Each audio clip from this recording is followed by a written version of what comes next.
Hi, I'm Karl Principal Broker at Klein May Realty. Thank you for joining me for another Q&A with Klein May. Today we're at Broad Porch Coffee Shop in downtown Harrisonburg. In a prior episode, we were here and kind of kept that a secret from you to build a little suspense, but we're thrilled to be here in their new location. They've got a great spot right here on Court Square, and they've got some really delicious coffee. So today we'll be trying their Southern Split blend.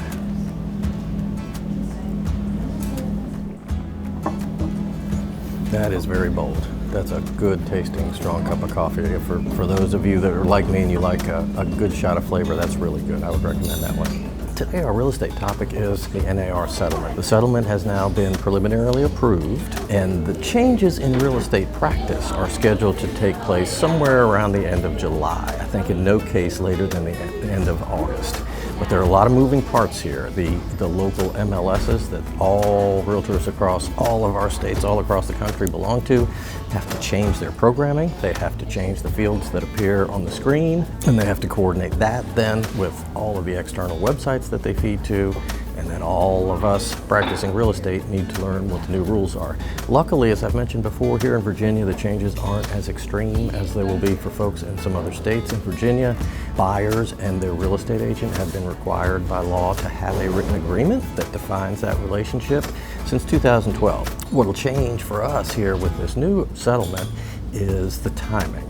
In Virginia, the law had been we need to sign that agreement as soon as we start having substantive discussions with the buyer, as soon as that buyer starts asking us for advice. The new law is we're going to need to have that signed before we even show you the first house, which may be a little awkward. So we're coming up with ways to make that as unobtrusive and non-threatening as possible. For example, we might sign that agreement just for that one house, so that if you decide you don't want to work with our agent long-term, or the agent decides it may not be best to work with you long-term, then you two can decide that mutually whether or not you're going to enter into a longer term arrangement. I think one of the other changes that we'll see is on the seller side is more just a change in conversation. There's been a lot of misinformation in the news about this settlement and how it will enable sellers to cut their commission expense in half.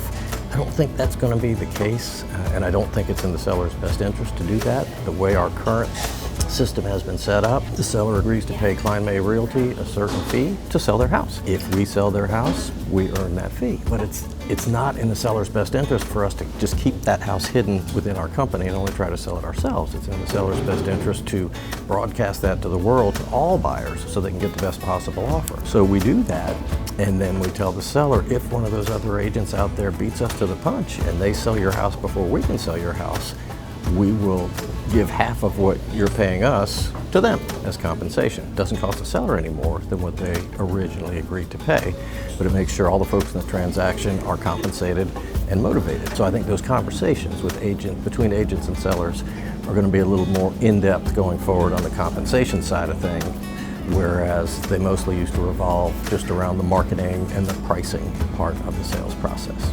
We'll help you define this as we go. We're working on materials right now to share with our clients to help explain some of these changes, and I'm sure I'll be talking about this much more in future episodes. As I mentioned in the beginning, we're here at Broad Porch Coffee Shop in their new downtown Harrisonburg location. It's an awesome place. It's big. They've got indoor and outdoor seating. I would really encourage you to come down and give them a try. If you've got a question about the settlement, or if you've got a coffee you'd like me to try, or a coffee shop, please email that to me at questions@kleinmay.com. Thanks for watching. We'll see you next time.